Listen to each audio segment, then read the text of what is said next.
Once upon a time, a long time ago, in a far-off land, a land where palm trees grow, with sugar and spice and all things nice, about 10 miles east of Godric's Hollow, 3 kings met together for a deep philosophical discussion about the ontological meaning of life, the eschatological significance of entropic decay, the existential interpretation of naturalistic phenomenology, the shockingly high price of coffee, and other equally weighted global issues, such as why the Wight ferries never run on time. Suddenly there appeared a bright new star, shining clearly an evening star. For a while they puzzled, until the first of the kings realised its significance and generously explained it to the others. Well, you see, it is obviously an intergalactic quasar, and it's over 1,000,000,000,000 trillion and 3.5 miles away at least. The temperature at the surface is 8 trillion times hotter than our own sun, and its light is incredibly intense. One day, man will send ships to experiment up to the stars, to explore and quantify and catalogue. Meanwhile, let's get back to Strictly Come Down. Mom's really crazy.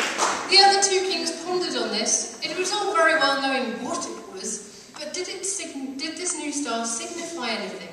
The second of the kings consulted his reference books at great length and shared his conclusions with his colleagues. When he's ready. Well, the moon is in its second phase and resides in the 3rd house of Aquarius, with Mars in the ascendancy. I could be lucky in love. I will meet a tall, dark, handsome stranger. Stranger things have happened. I may have problems with money, but you can overcome these difficulties with some wisdom. Lucky number 5. Can anybody lend me a fiver? No one could. Despite the deliberations of his 2 friends, the 3rd king was not satisfied with either of their suggestions. Throughout the evening he had thought deeply about the heavenly apparition. Finally, thoughtfully, he said, It's an alien! It's a spaceship! They're going to eat us all! Somebody help me! Let's run away from here! Meanwhile, on the hillside outside Bethlehem, there were a number of simple, peaceful shepherds watching over their sheep. All at once the sky shone with a brilliant light and a shining angel appeared, saying, Wrong hat, hang on.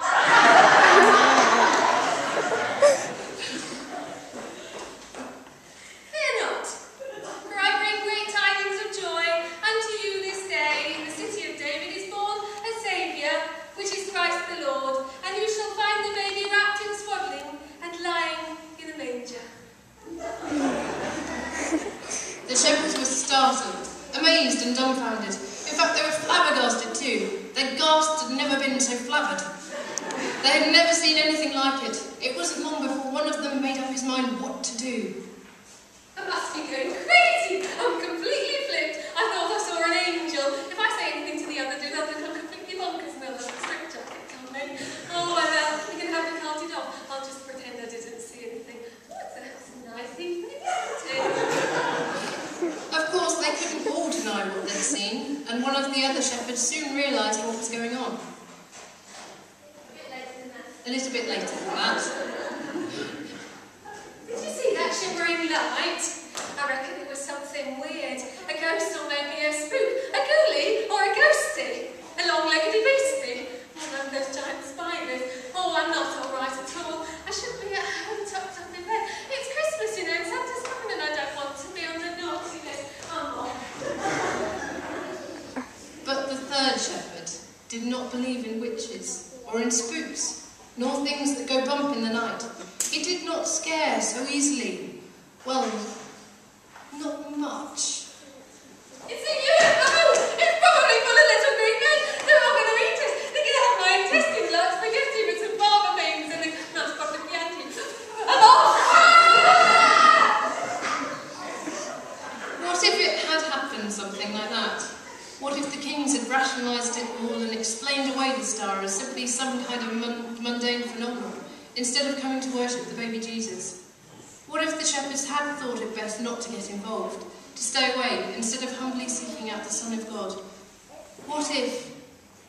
No, you wouldn't, would you?